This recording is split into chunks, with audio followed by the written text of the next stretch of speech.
Daily காலையில் நாம் எந்திரிச்ச உடனே நம்ம காதில் வீட்டுக்கு வெளியே பல விதமான பறவைகளோட சத்தம் கேட்கும்.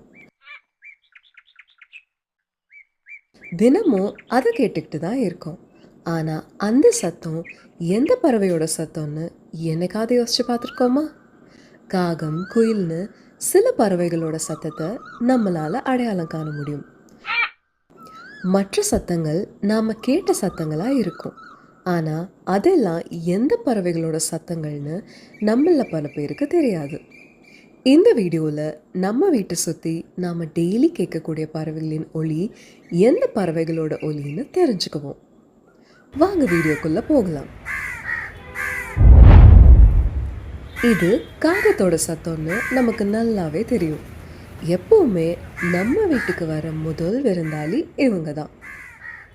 இவங்க நம்ம வீட்டுக்கு வரலன்னா கூட அமாவாசை அன்னைக்கு நாம் கா கா கான்னு கூப்பிட்டு இவங்களுக்கு சாப்பாடு வைப்போம். நீங்களும் வைப்பீங்க தானே?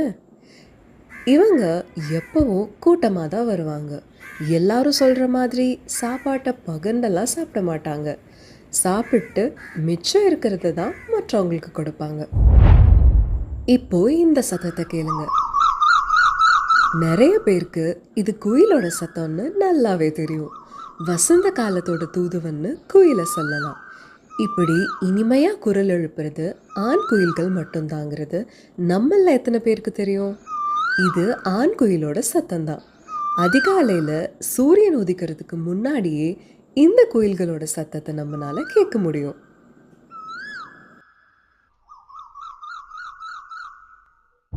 இப்போ இந்த சத்தத்தை கேளுங்க.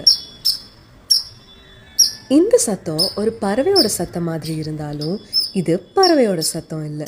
இது அணிலோட சத்தம். அணிலோட சத்தம் காலையில் நம்ம வீட்டை சுற்றி பறவைகளுக்கு இணையாக கேட்கும். ரொம்ப சுறுசுறுப்பான ஒரு உயிரினம் அணில். வீட்டில் காகத்துக்கு நம்ம சாப்பாடு வச்சா அங்கே வந்து அணிலும் சேர்ந்து சாப்பிடும். அணில் உணவுப் பொருளை கையில் தூக்கி வச்சு கொறித்து கொறித்து சாப்பிட்றத பார்க்குறதுக்கு ரொம்ப அழகாக இருக்கும். அடுத்து இந்த சத்தத்தை கேளுங்க. காலையிலோ அல்லது பகல்லையோ நீங்கள் இந்த சத்தத்தை கேட்டிருப்பீங்க. ஆனால் இந்த சத்தத்தை எழுப்பக்கூடிய பறவை பெரும்பாலும் உங்கள் கண்ணில் படாது. இது செம்போத்து அப்படிங்கிற செண்பக பறவையுடைய சத்தம். பெரும்பாலும் மரங்கள் அடர்ந்த பகுதியில் இலைகளுக்குள்ள மறைஞ்சு காணப்படக்கூடிய இந்த செண்பக பறவை ரொம்ப அபூர்வமாக தான் நம்ம கண்களில் படும். இது குயில் இனத்தை சேர்ந்த ஒரு பறவை. இது வீட்டுக்கு வந்தால் அதிர்ஷ்டம்னு ஒரு நம்பிக்கை இருக்கு. பார்க்கறதுக்கு ரொம்ப அழகாக இருக்கக்கூடிய ஒரு காட்டுப்பறவை இது. இந்த சத்தத்தை கேளுங்க. நகர பகுதியில் இருக்கிறவங்க உங்கள் ஏசி பக்கத்தில் இந்த சத்தத்தை கேட்டிருப்பீங்க.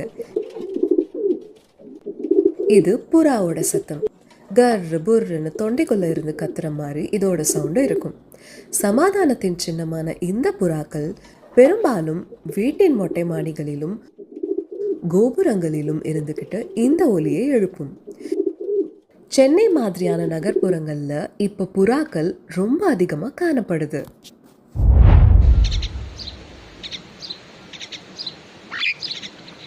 இந்த சத்தத்தை உங்களால் அடையாளம் காண முடியுதா? இது மைனாவோட சத்தம். மஞ்சள் நிற அழகும் கண்களும் கொண்ட ரொம்ப அழகான பறவை மைனாக்கள். இவை மனிதர்களோட நெருக்கமாக வாழக்கூடியவை. தண்ணியை கண்டா அதில் உடம்பு நனைய குளிக்கிறது மைனாக்களுக்கு ரொம்ப பிடிக்கும்.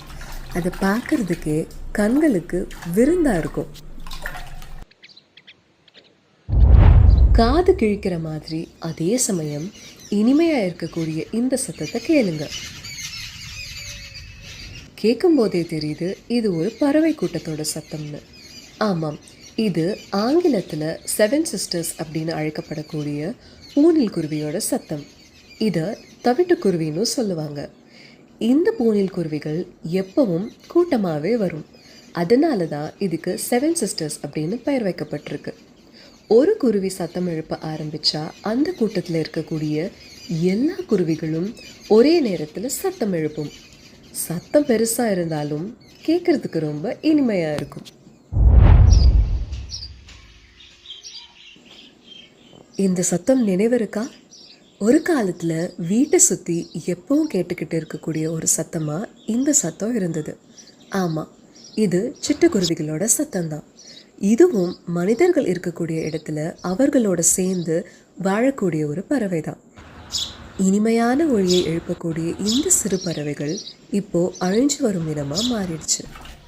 ஒரு காலத்தில் வீட்டை சுற்றி இருக்கக்கூடிய இந்த சிட்டுக்குருவிகள் எழுப்புற சத்தம் மனசுக்கு ஒரு புத்துணர்வை தரக்கூடியதாக இருந்துச்சு. கூடை அமைச்சு அப்புறம் தண்ணி வச்சு பராமரிக்கும் போது அபூர்வமாக இந்த சிட்டுக்குருவிகள் நம்ம வீட்டை தேடி வரவும் வாய்ப்பு இருக்குது. அப்படி வர்ற சிட்டுக்குருவிகள் தான் நம்ம கூட பழகிட்டு அப்படியே தங்கிடும்.